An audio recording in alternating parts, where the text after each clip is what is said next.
Hello friends, welcome back to my YouTube channel travel with Kanchan.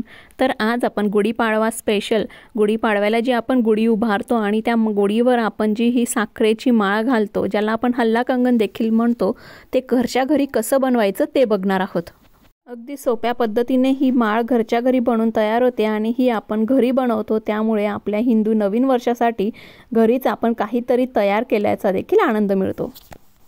या साखरेच्या गाठींच्या माळेसाठी आपल्याला अशा या वाट्या लागणार आहेत। तुमच्याकडे स्टीलच्या वाट्या असतील त्या घेऊ शकतात, किंवा डब्याची झाकणं असतील किंवा प्लास्टिकच्या वाट्या असतील तर त्या देखील घेऊ शकतात, किंवा या व्यतिरिक्त तुमच्याकडे जर आप्पे पात्र असेल तर त्याचा देखील तुम्ही यूज करू शकता। तर आता या वाट्यांना आपल्याला खाली आधी तूप लावून घ्यायचं आहे आणि तूप व्यवस्थितपणे पसरवून घ्यायचं आहे, म्हणजे आपल्या साखरेच्या गाठी निघायला मदत होईल। त्यानंतर असा एक जाडसर दोरा घ्यायचा आहे, त्याला ओला करून घ्यायचा आहे आणि या वाट्यांमध्ये अशा रीतीने त्याला मधोमध ठेवून घ्यायचं आहे। नंतर आपल्याला साखरेचा पाक बनवून घ्यायचा आहे। त्यासाठी अशी 1 वाटी साखर घ्यायची आहे, त्यामध्ये थोडंसं पाणी घालायचं आहे। साखर बुडेल इतपतच आपल्याला यामध्ये पाणी टाकायचं आहे आणि या साखरेच्या मिश्रणाला आता पाक होण्यासाठी आपल्याला गॅसवर ठेवायचं। आता हा साखरेचा पाक होण्यासाठी आपल्याला 5 ते 7 मिनिटं लागतात। याचा व्यवस्थित घट्ट असा आपल्याला पाक बनवून घ्यायचा आहे। फक्त कंटिन्यू याला चमच्याने मिक्स करत राहायचं आहे। या साखरेच्या पाकमध्ये 2 चमचे आपल्याला दूध देखील घालायचं आहे।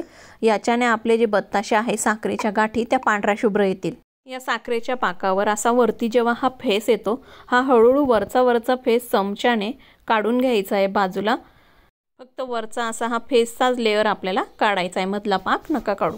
घट्टसर पाक तयार झाला का नाही हे चेक करण्यासाठी पाकाचा एक थेंब आपल्याला असं पाण्यात टाकायचा आहे आणि जेव्हा त्या साखरेचा असा छानपैकी गोळा तयार होईल आणि तो व्यवस्थित गोल गोल असा होईल, तेव्हा आपला पाक तयार झाला असं समजावं। आणि गॅसला बंद करून या साखरेच्या पाकाला गरमच आपल्याला ताटल्यांमध्ये टाकून घ्यायचं आहे। या पाकाला थंड नका होऊ देऊ, नाहीतर लगेच याचा गोळा तयार होईल। गॅस बंद करता अगदी क्विक ही प्रोसेस आपल्याला करून घ्यायची। चमच्याने असं या ताटल्यांमध्ये ह्या पाकाला टाकून द्यायचं आहे। अगदी पाक टाकल्यावर 2 मिनिटातच या साखरेच्या गाठी तयार होतात। तर लगेच त्या अशा हळुवारपणे प्लेट हातात घेऊन काढून घ्यायच्या आहे। दोरा ताणून नाही काढायच्या, नाहीतर दोरा तुटण्याची संभावना असते, म्हणून हळूच ताटली हातात घेऊन हळुवारपणे काढून घ्या। जर निघायला थोडंसं प्रॉब्लेम होत असेल तर हळू चमच्याने तुम्ही कोरू शकता थोडंसं कॉर्नरला, आणि व्यवस्थित अगदी इझिली या ताटल्यांमधून या साखरेच्या गाठी निघून येतात। तर अशी अगदी सोप्या पद्धतीने अगदी कमीत कमी वेळामध्ये या साखरेच्या गाठींची माळ बनवून तयार होते। तर या गुढीपाडव्याला मी तर याच वापरणार आहे। तर तुम्ही पण तुमच्या या गुढीपाडव्यासाठी या घरच्या घरी अशा साखरेच्या गाठी बनवा आणि गुढीपाडवा आपल्या हिंदू नवीन वर्षाची सुरुवात आनंदाने करा। तुम्हा सगळ्यांना ॲडव्हान्समध्ये गुढीपाडव्याच्या आपल्या हिंदू मराठी नवीन वर्षाच्या खूप खूप शुभेच्छा।